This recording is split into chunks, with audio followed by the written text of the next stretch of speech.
Welcome to At the Table, a podcast by the Ohio Leadership Advisory Council. I'm your host, Dr. Elizabeth Lolli, co-director of OLAC. This is the space where Ohio education leaders come together to explore timely and relevant topics shaping leadership, learning, and school improvement across the state. Whether you're a superintendent, principal, coach, or classroom teacher, there's a seat for you here. Let's get started. Joining us today is Renee Kaley. She is the Director of Curriculum and Staff Development in Marlington Local Schools, and I really appreciate you making the trip to come and talk with us today on this podcast. First thing I'd like to ask you about, Renee, is to have you share some exciting things that might be happening in Marlington, some work that you're getting ready to do maybe for the fall. Absolutely. So first of all, thank you for having me. I love the opportunity to share the great things that are happening at Marlington.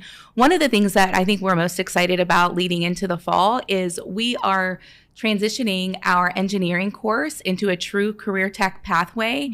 And we are actually the first high school that is aligning with the University of Mount Union to offer CCP engineering courses.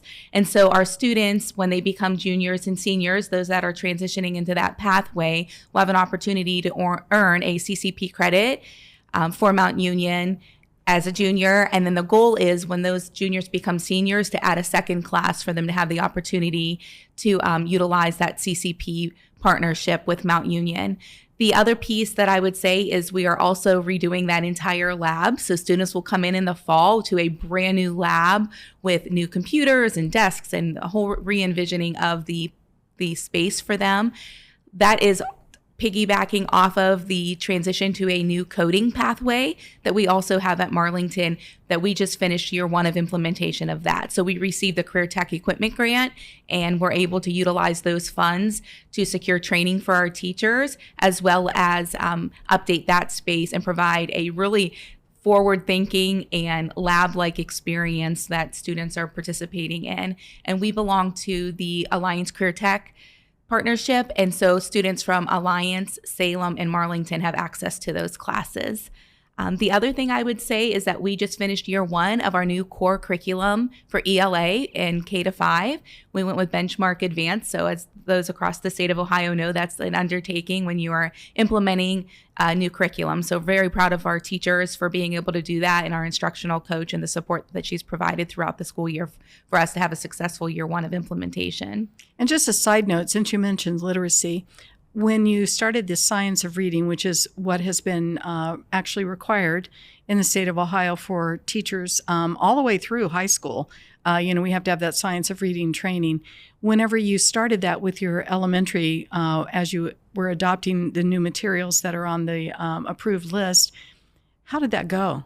How was that for Marlington? Yeah, actually, it was part of the work we were already doing. So we did not have to pivot or adjust. I would say when I came on board as a elementary principal in the district 5 years ago, we really started looking at our data and looking at what it was that we were using and what our students needed. And so we had already had some of those conversations, and we actually received the Reaching All Students grant through the state of Ohio, and we're really able to utilize some of that training. And with our core group that was part of that grant team, we had already started that learning process. And so we're sharing that with our other staff members, with our instructional coaches, with our building principals, and using that knowledge to kind of catapult us forward. We actually paused. We were ready to adopt something prior to the recommendation coming out from the state. However, we paused because we knew we needed to wait until that actual the list came out, right? So we didn't want to adopt something that may not have been on there. And so we were able to utilize the funding secured through the grant to help support that purchase as well. So it was a nice addition to the work we were already doing. And that's interesting to me because one of the things that I say to people is the science of reading is not new. Whenever you've been doing an integrated, holistic approach to literacy, you've always done the phonemic awareness, the phonics, the fluency, the vocabulary, and the comprehension. You've always done that. So it's interesting that you were already well on your way before you had to make the adoption. So good for you guys. That's great work. Today's topic is about evaluation, and evaluation sometimes is very controversial, depending on how it's used. when it's used, and actually the instruments that are used for it. And as you know, and as you've used, we have the Ohio Teacher Evaluation System 2. So OTES 2 is what we had to implement a couple of years ago, and that includes a lot of data work in it as well. So I'd like for you to think through, in your past, the evaluation trends that Ohio has seen, and just talk with me a little bit about some of your thoughts about those systems and how they maybe compare to the OTES 2 that we're looking at now. Certainly. I think when I look back, I've been in education for 21 years now. And so I think over the years, I'm very happy and thankful the way that it's transitioned into the OTES 2, because originally I feel like it was kind of punitive, and that was the feeling that teachers had around the evaluation system, was if I'm not doing something right, I'm going to be punished, or I'm not going to get a certain rating. And what I love is that the transition with the new system is that it really is a coaching model, and that is something that we've truly embraced at Marlington as well, is really looking at it as a way to look at where are our strengths and where are our areas for growth, and then utilizing those to help support our teachers. When you look at OTES, and if you were looking at the rubric, just like a good teacher does, they provide their students with what it is exactly that the expectations are, right? So that also does that in OTES. It allows us to see what are we asking our teachers to do. And then it's not an I gotcha. It's not a part where the data is being utilized punitively either. Really, we're looking at that data and saying, okay, this is what we have. Now, what are we doing with this? When I look at that, I say it's kind of like a compass and a mirror. We are reflecting on our instructional practices while trying to plan ahead the course of action based upon that data that we're receiving. And so I think that's been a huge shift for teachers, for principals, for superintendents, anybody that's involved in the evaluation process, because it also impacts our principals, knowing how to evaluate their teachers, knowing what is on that rubric, and helping them to be able to coach their teachers up. That takes a lot of work on behalf of whether it be a curriculum director, the superintendent, assistant superintendent, whoever's responsible for that training. How did your staff initially respond to the difference between OTES and OTES 2? Once again, I think it's all about preparation, right? And so when I came on board 5 years ago at Marlington, it was during that transition period. And I think one of the things we talked about is we met with our union representatives and said, we don't want this to be an us versus them thing. This is a collaborative effort to make improvements for student outcomes. And the way that we are able to do that is we came to the table, had great conversations around what do our forms look like? What are our expectations as a district when it comes to OTES? Talking about some of those locally determined decisions. So for example, looking at resident educator candidates, do we allow for them to take a reprieve from being fully evaluated during the year in which they're taking the RESA? So we did. We as a district said, yeah, we want them to focus on being a resident educator candidate, focusing on RESA. So we will not fully evaluate them during that time. We also talked about what do our pre-conference forms look like? What do we have the non-negotiables, right, that are within that framework, but then also what are those things that we can help support our teachers and that will provide the best resources for our principals as well. So having that collaborative conversation allowed for transparency, allowed for honest feedback, and really kind of shifted it into that coaching model, which we are still utilizing today. Excellent. The coaching is such an important piece of the whole evaluation process. A couple of things about some things that you mentioned. When you started to talk to teachers about the shift to looking at the data, not just looking at the buildings data, not just looking at the TBT's data or the data that was coming from my classroom individually, how did you make sure that people understood that there needed to be high quality data information and the training perhaps that you went through that? How did you do that? Certainly. I will tell you, it started with our district leadership team. So we started every month when we meet, we always look at a piece of data from a district level. I try to really hard to model what that looks like, utilizing certain protocol. For example, we might use the notice and wonder protocol. When we use that to analyze district level data, that higher level data, and then talking about how can the building leadership teams then use that down in their BLTs and then model that practice in TBTs as well. So that is where we started. I will tell you, we had to go back and do some relearning of. We utilize NWEA map growth and map fluency. We have our OST data with the item analysis that comes out. We have our common assessment data. There's a lot of data there, but knowing what data is important and why is incredibly important, because we may have map data, but really that we're looking for certain things, and for teachers and principals to understand what is it that we're truly looking to gain from that data, and then how are we using that data.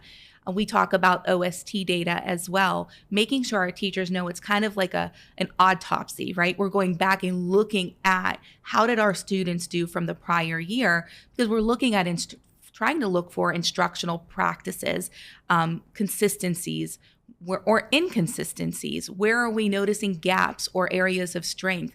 How did we teach that during that time period? How did we utilize our resources? Did we use the testing blueprints? Do our days of instruction match what the instructional blueprint looks like? There are so many different pieces of that, but in order for teachers to understand, they have to be provided with that information, be provided with training, and be provided with a platform to be able to ask questions. And so at Marlington, we've really created a shared leadership model. I think coming from our district leadership team that was implemented 4 years ago, just really allowing for teachers to have that open platform to voice concerns, ask questions, and say, listen, there isn't a dumb question. If you don't understand this, it's our job to help you understand it, even if that means we have to do the same type of PD or professional learning 2 or 3 times to make sure that it's embedded and that we're going back and talking about those things and understanding what the data means. All of those things, I think, have been part of our journey of becoming more data literate. You mentioned something that you use in your process. You said we use the notice and wonder.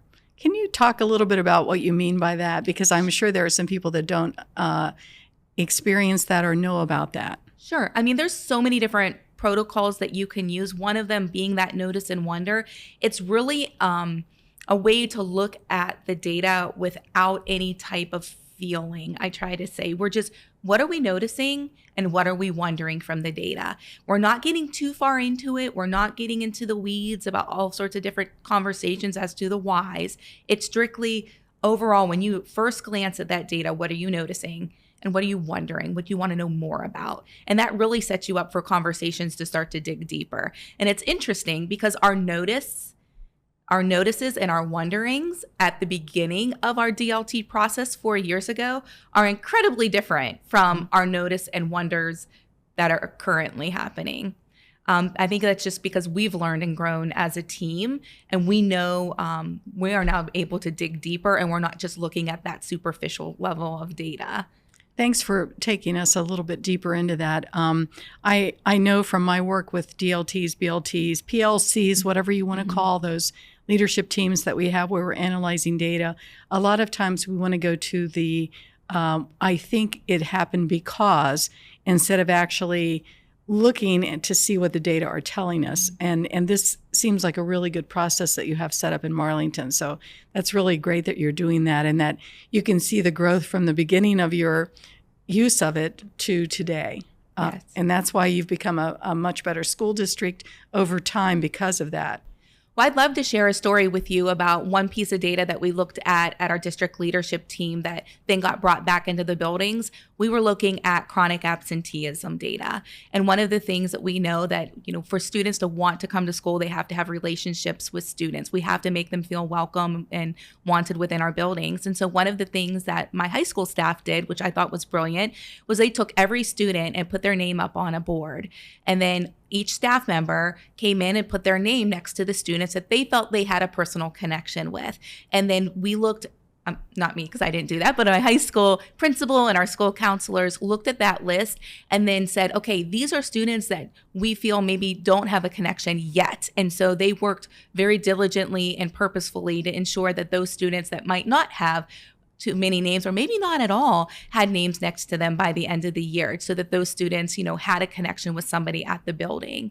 And then similarly, at one of my elementary schools, which happens to be my largest elementary school and my elementary school that has the highest percentage of low socioeconomic students, we looked at the grades 3 through 5 students and what activities they participated in, not only in school, but out of school.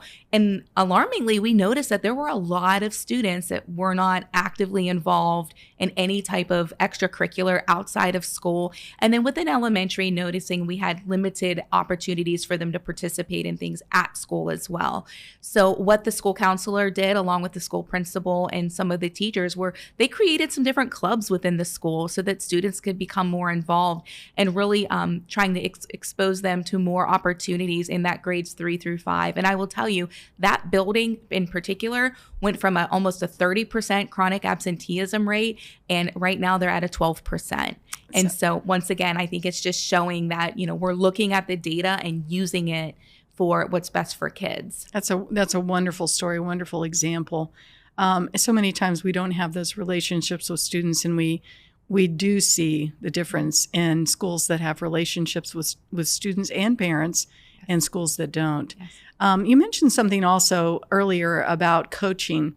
As the director of curriculum and staff development, you probably do a lot, well, you probably do most of it, at least coordinate it and work through it with professional development. Can you talk a little bit about the professional development that you did to make sure that everyone understood the role of coaching, but more importantly, how to actually coach, and who actually is doing that type of coaching for the evaluation process in your district? Sure. So one of the things that we committed to as a district leadership team, the administrators, was that we all went through OLI 4.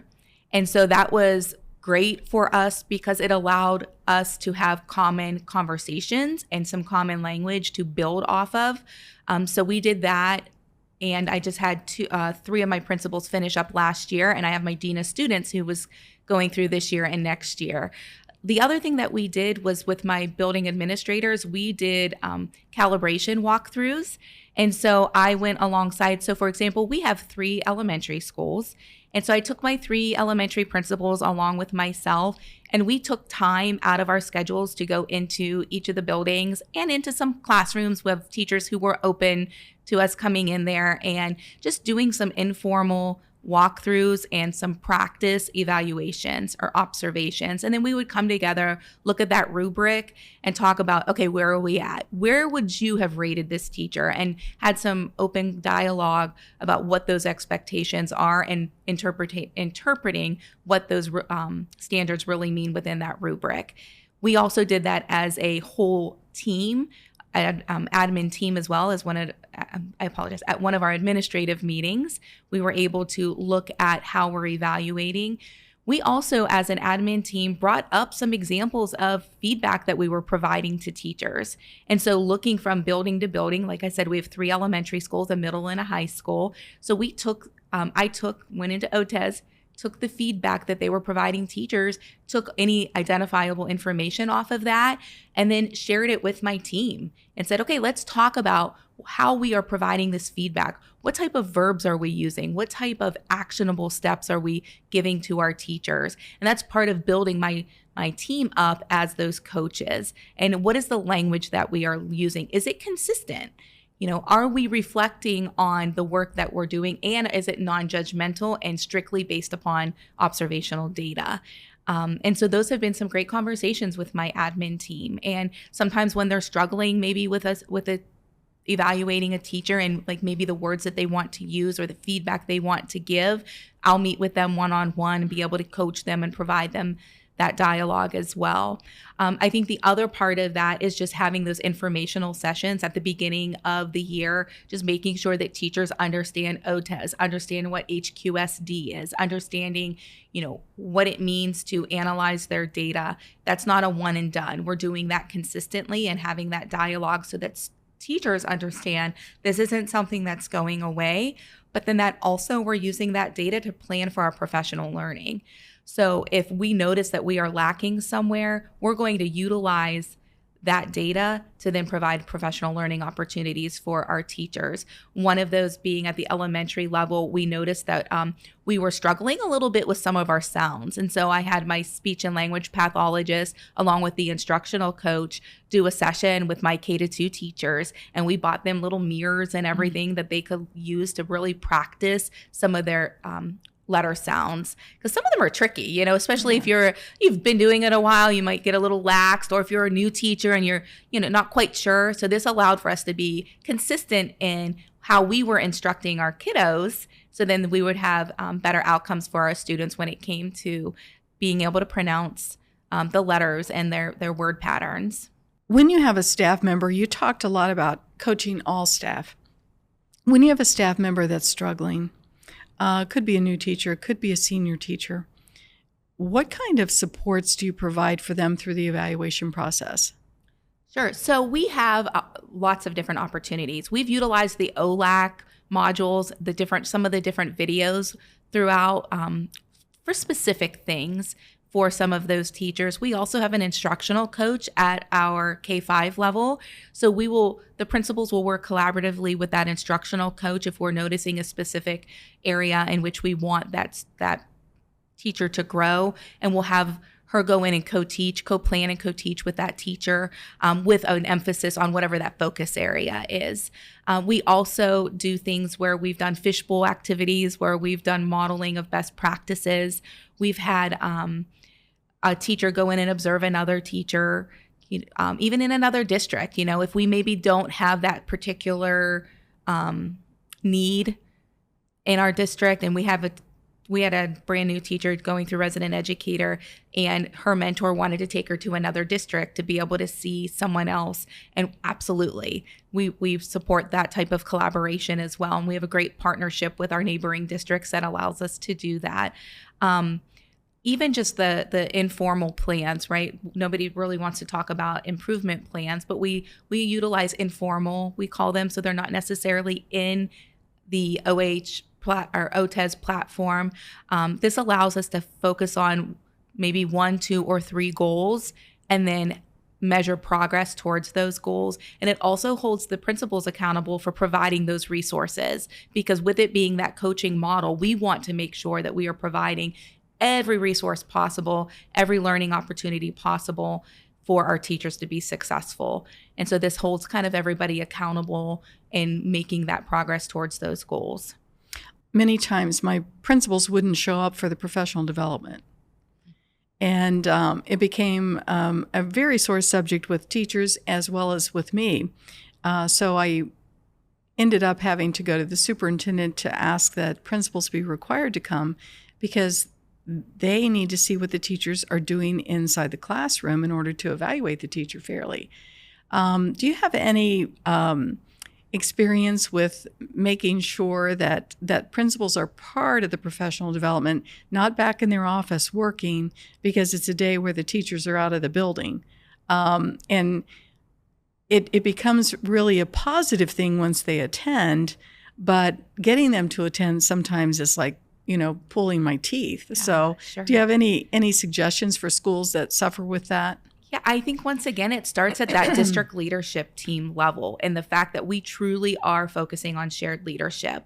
At the beginning of the DLT journey 4 years ago, I'll never forget, I was in front of the district leadership team, and they said, "Renee, this is your meeting. Just tell us what you want us to do." And I was like, "It's not, though. This is our meeting, and we are going to be making these decisions together. This is not a Renee decision. This is not a Mr. Swisher decision. This is a Marlington decision. These are Marlington decisions, and we will make that as this district leadership team." And from having those conversations, there's a lot of buy-in, because our district knows the direction in which we are going.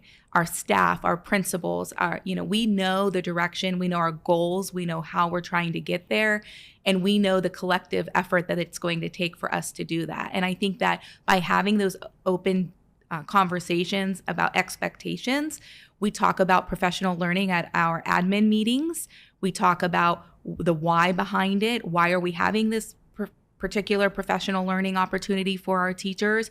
And who's going to cover it? So, we have a week long of PD in August, the last week of August. The Monday of that week is our convocation day. And then the other we go 3 more days. And then those are all professional learning days. And we work collaboratively to plan those to make sure that everything aligns to our one plan. So we don't go rogue and just pull something in randomly. It's all aligned. And then we also talk about who's the best administrator to oversee and help facilitate that professional learning session. So those pieces and parts allow us the opportunity to have them actively involved in those professional learning sessions. And then we also talk about them afterwards. So tell me, what did you think? How did it align? What could we have done better? What is some follow-up? What else do we need to do next? So having those conversations at the table, around that admin table, holds everybody, once again, I hate to use that word accountable because it sounds kind of brash, but it allows all of us to know that we have a role in the professional learning journey that we're on. I do think we're all accountable. We're accountable to our students. We're accountable to our parents. We're accountable to our teachers. And I do believe that making sure that the expectations are known in evaluation processes and even administratively, it's extremely important. And a lot of times we back away from it and say, oh, no, I don't want to say that. Well, we are accountable. And if you love the job, you don't mind the accountability. Agreed. I've never minded the accountability. I haven't liked some of the accountability, like the state tests whenever they first came out. But I think the accountability is important for us because we are accountable to our students. It's our job to make sure that they have what they need to have. So I really appreciate the work that you've been doing with that and making sure that principals understand high quality instruction, making sure they know what to look for in a classroom. Yes. As we close today, the evaluation crosswalk on the OLAC site is a great tool. Have you used that and do you find it helpful? Yes, we have. I find it incredibly helpful. It's something that we will sit down and look at with my building administrators. I think it allows us to gain a better understanding of the directions in which we need to go because our staff we have novice teachers all the way to veteran teachers. We have teachers who have transitioned to new grade levels or maybe a new subject area. And the level and layers of support that each of those individual teachers need is a little bit different. And so that crosswalk allows us, once again, to have that common language. And that's what I think is so important, is that we all know the resources and we know the resources that we are pulling from so that the conversations we're having with teachers are consistent and we're able to go back to those and say, okay, if my teacher is doing really well in this area, how can I help them become a teacher leader and help support others in that area? Or else, maybe I have a teacher that's struggling in an area. How can I utilize that crosswalk to make sure I'm on the right path to help support them? So we have used it throughout the past 2 years, I would say specifically. I know that Marlington's been a great partner with OLAC. So we really appreciate the work that you've been doing and the support that you've provided to your staff and the use of the OLAC materials to do that and the positive things that you've done with the work that OLAC has done that you have used inside your district. So thank you so much. And thank you also for being a guest today. We really appreciate your time and sharing your expertise has been wonderful. So I really want to thank you for that. And thank you for joining us at the table. I'm Dr. Elizabeth Lolli, and it's been a pleasure to have you with us.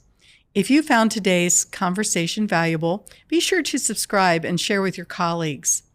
For more information about leadership tools and professional learning resources, visit ohioleadership.org. And until next time, keep leading with purpose.